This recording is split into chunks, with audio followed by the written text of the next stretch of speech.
So sigma is conductivity. And you can define resistivity as 1 over sigma. So you will get A R L. Rho is the resistivity. Or you can also rearrange this. You will get the equations you may be familiar with. That is R equals to rho times L divided by A. So you know this is the resistance for a piece of resistor like this, right? So then this resistance is proportional to the resistivity times L divided by the area. So if you have a longer distance, then your resistance will be larger. If you have larger area, your resistance will be smaller because you can carry more current in parallel. So those are the equations you may be familiar with from your high school college physics. So any questions here?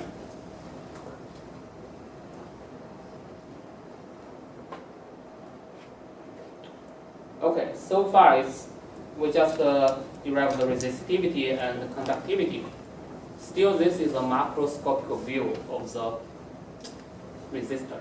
Now we really need to think about the microscopic view, which means we are going to consider the electron flow in this piece of resistor. So here is the electron,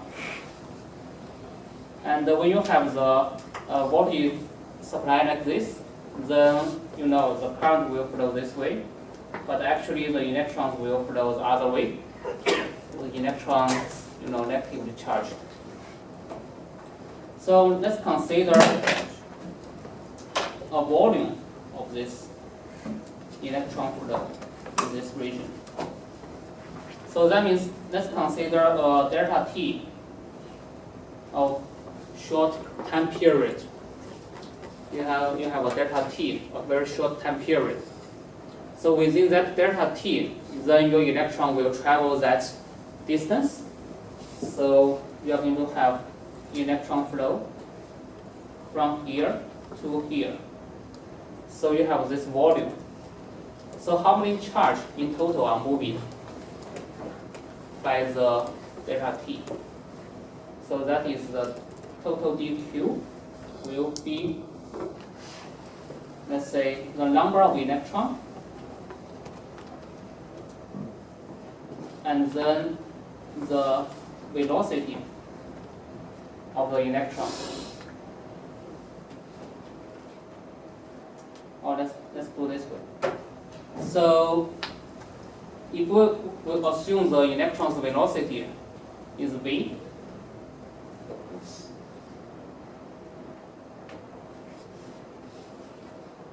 then this distance will be v times delta t. And then the volume of this cube will be v delta t times this a and b. So this three sides to get the volume. And if you assume the electron density in that volume is n, and then the density means the number of electrons per unit volume. Then you have the density multiplied by the volume, you get total number of electrons in that volume. And then you multiply by Q, which is the basic charge quantity. One electron carry one Q. And then you get the dq, which is the total number of charges are moving in that delta t. So then what you can do here is move the dq, let's say dt to one side. Then you have qmv ab. You move the delta t to the other side. And then dq over dt, what's that? Any idea? Current, by definition, right? Current is in the unit of time, how much charge move. So this is current, okay? And then you can also move the A and B to the other side. Then I divided by A and B, which is essentially the area, cross-sectional area. So this is the J current density. So current density is NQV, QNV. You move the AB to the other side, then it's like the current divided by the cross-sectional area, that is the current density. And current density is QNV.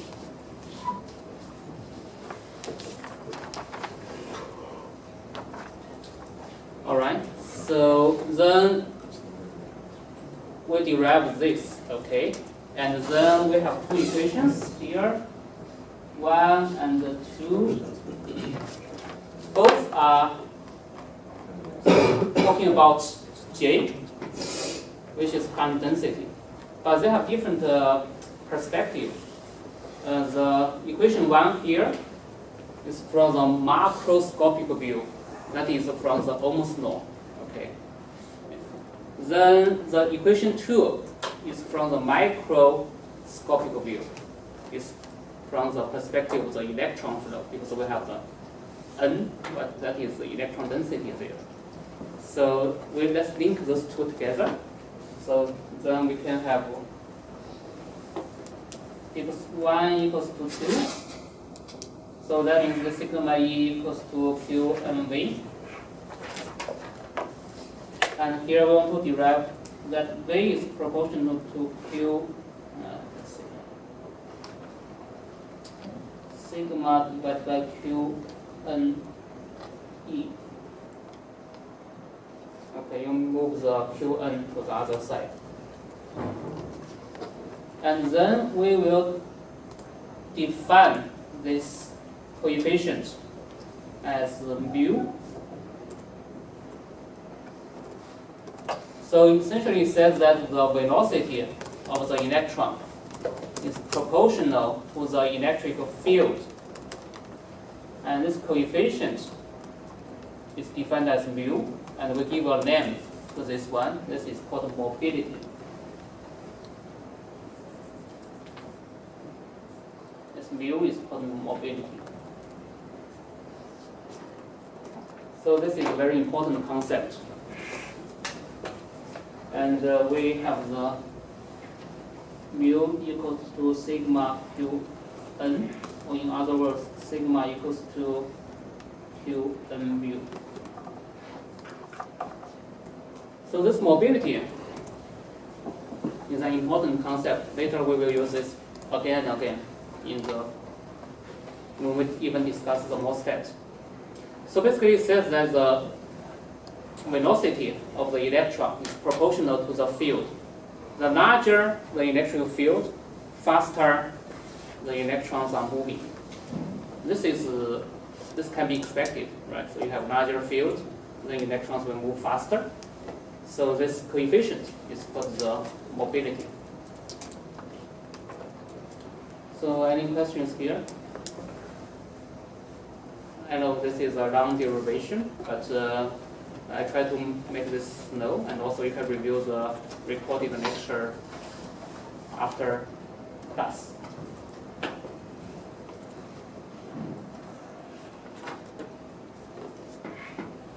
Okay, so this slide is just a summary of what I derived. So I will skip the discussions here. This is just a summary. So eventually we derive this V, velocity of the electron.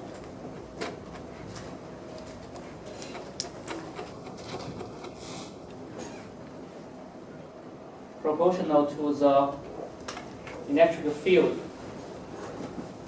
in this piece of resistor, and this coefficient is mobility. All right. So here, you see that this is V equals to mu E. But if we use another, let's say, method to derive this, you may reach a different conclusion. For example, you can derive the velocity of the electron using the Newton's law. Okay. So the Newton's second law tells you that the velocity, okay, is a result of the acceleration of the field. Sorry, the force. Okay. So the force on the electron will be Q and Q times E. This is by definition the force, electric force on the electron is the Q, the charge, times the E, the field. And then the Newton's law tells you that, V equals to V initial velocity plus the, let's say, F divided by M times T is the time. And this factor is the A, acceleration factor. So this is like you will drive your car, right? So you are going to speed up with that acceleration factor A. So the longer you drive, then the faster you will achieve. So it says that basically the velocity will increase with time. But in the previous equation, there's no time information. V is just the velocity is just proportional to the electric field. It doesn't matter how long this electric field applies to the electrons. But here, it suggests the longer you apply the electric field, the faster the electron will move. So, how do we explain this discrepancy? There's a resistive force moving through metal, that's the resistor, and once it goes to a certain speed, the resistive force equals the force of the electric field, and it'll stop accelerating at that time. Yeah, so that's kind of the way to explain this. So you cannot accelerate your car forever, basically, right? You will have the friction forces to slow down, and eventually you will get the balanced speed. So this is also similar to your skydiving experience, right? So you are going to initially accelerate, but you need this guy, right? To eventually achieve some steady velocity. So this friction is necessary, and this friction in the metal is due to the so-called scattering process. So this is the microscopic view of the electron. And this circle is the, let's say, the electron, and here is the atom.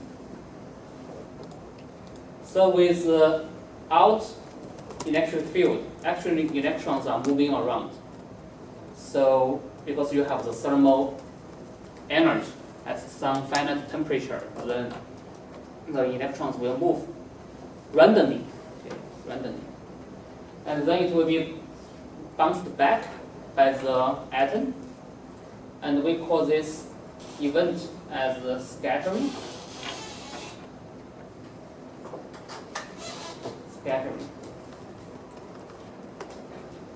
So with an electric field, okay, so actually should be moving, let's say, pointing up, and the electrons will still have this random walk. But it has a trim to go this direction. So it will be bounced back and forth. But on average, the electrons will move from here to here. So it's like this is the velocity we are talking about. This is the velocity along this direction. Let's say, after some time, you travel this distance, then the average velocity is this distance divided by that time. But the actual path for the electron may be different. They may go those routes like this in a random fashion because of there are many atoms in the metal, so electrons will be scattered from those atoms. So the velocity we talked about earlier is the velocity average along this direction, along the electric field direction. Is that the inverse direction? Yeah, of course, yeah. All right. So this is how we interpret this electron flow in the metal.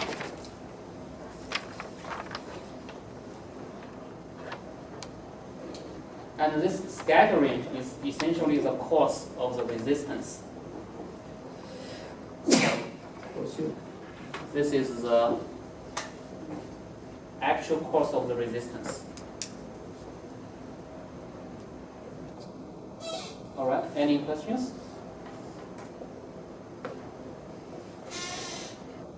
Okay, so let's look at some real metal. And here we show the periodic table. And there are many elements. And most of the elements in the periodic table actually are metal. And here we pick one particular element, that is copper. Okay, this is copper. And we are interested in the copper. Okay, and the copper actually is here in the transition metal region. And the atom number is 29. It's the 29th in the table. And then is the atomic structure is on top of the argon 18. The argon is the stable element. And then on top of that, the most outside shell has 11 electrons. 10 of them are in the 3D orbital, and then 1 electron in the 4s orbital. You know, for the atomic structure, you have those orbitals from the lower energy level to the higher energy level. So we have this 1s level, and then 2s, 2d, 3s, 3d level. And then I don't want to go to your college chemistry or high school chemistry class. But my point is that here, for the copper, so only the most outside orbital, that 4s orbital, will contribute to that free electron, because the other electrons are bonded to the nuclei, so those are not movable. Only 1 electron is free, so this is 1 free electron for the copper. So this 1 electron on the 4s orbital. Okay, so we are interested in the electron density in the copper, because you remember the previous derivation, we use this N in the derivation. That N is the electron density. So that is the number of electrons in a unit volume. And we want to derive that number here, from here. So we need to look at the crystal structure of the metal. In this case, copper. So it has this kind of crystal structure, and the copper atoms are arranged in this kind of structure, repetitively in the 3-dimensional space. But this is a unit cell. That is the smallest repetitive structure. We call it a unit cell. And then here, each of those 4 is 1 copper atom.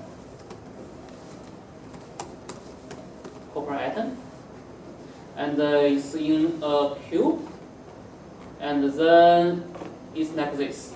Okay. Does the color matter in that shape? It doesn't matter, they are equivalent. But we just want to highlight they are in different locations. Those are in the corner, and this in the center of the one face. So my question is to you here: how many copper atoms are there in this unit cell? 4. 4. Why is that? So you have CC basically. Yes. Okay. You have taken that chemistry. So number of copper atoms here. Oops.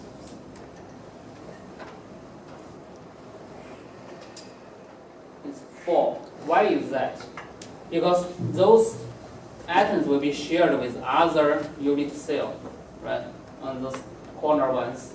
So for example here, for this one, how many cells share this one? 4.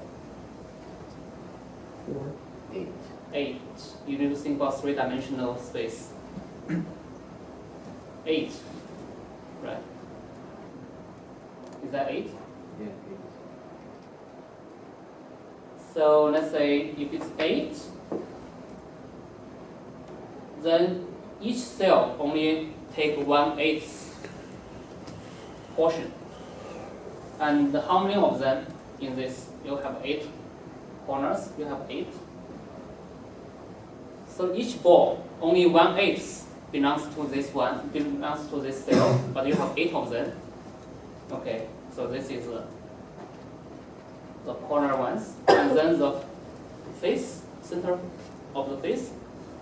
Then, for example, this ball, half of the ball belongs to this cell. You share with the other one here. So each of them is